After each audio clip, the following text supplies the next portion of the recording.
Kilo ang umpisa ng unit of measurement ng mga bagay na malalaki o mabibigat. At centi o mili naman kung maliliit o magagaan. At yung mga bagay naman na hindi naman maliliit at hindi naman malalaki, meter, gram at liter ang ginagamit. Tama. Mga bata, may pagsubok ako sa inyo. Subukan nga natin kung alam na natin ang unit of measurement na ginagamit sa iba't ibang bagay.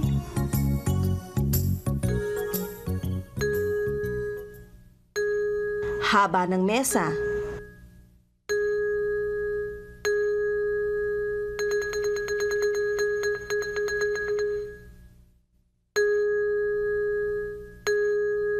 Kapal ng straw.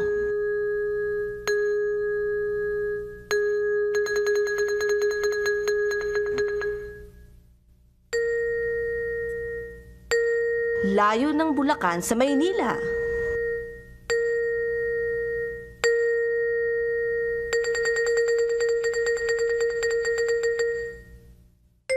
Isang sakong bigas.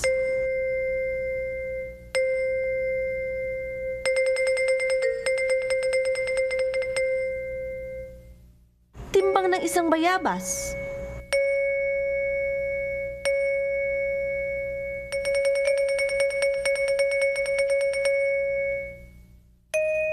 Bigat ng isang kurot ng asin.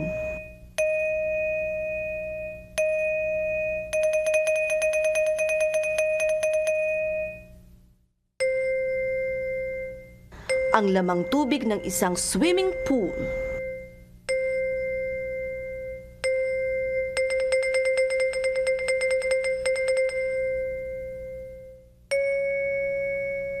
Laman ng isang sachet.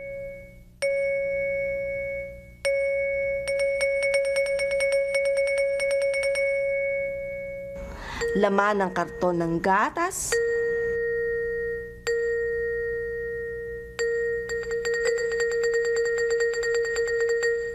Ang dali ano?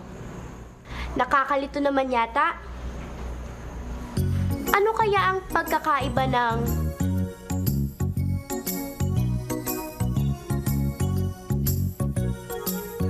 meter, gram, at liter? 1 meter equals 1,000 millimeters.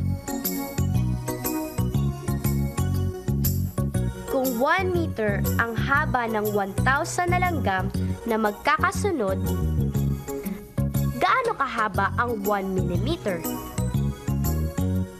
Di isang langgam,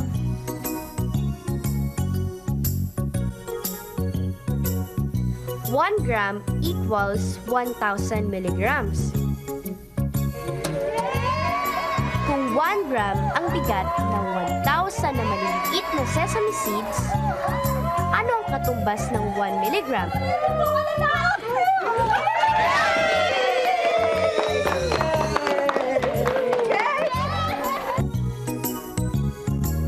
Isang napakaliit na sesame seed. 1 liter equals 1,000 milliliters. Kung ang 1,000 small cups ng soft drinks ay katumbas ng 1 liter, gaano kakonte ang 1 milliliter?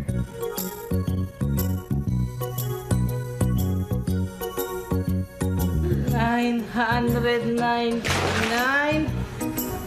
1,000 milliliters! Sing konte ng isang small cup. Ang konti, ano?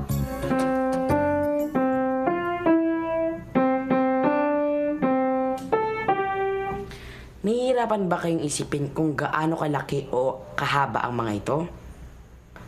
Mas malaki ang mga ito kaysa meter, gram at liter. Mag-imagine tayo 1,000 meters is equal to 1 kilometer. Kung 1 meter ang haba ng isang talon, ilang beses akong tatalon para makompleto ko ang 1 kilometer? Di 1,000 times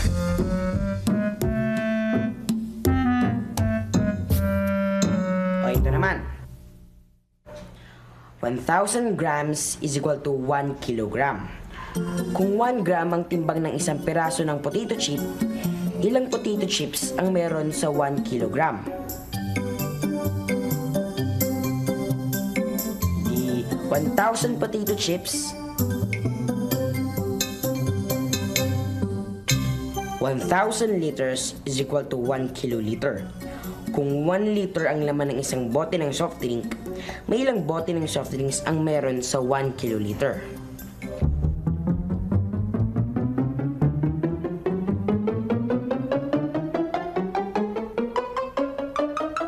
Di 1,000 na bote. Ang dali, di ba?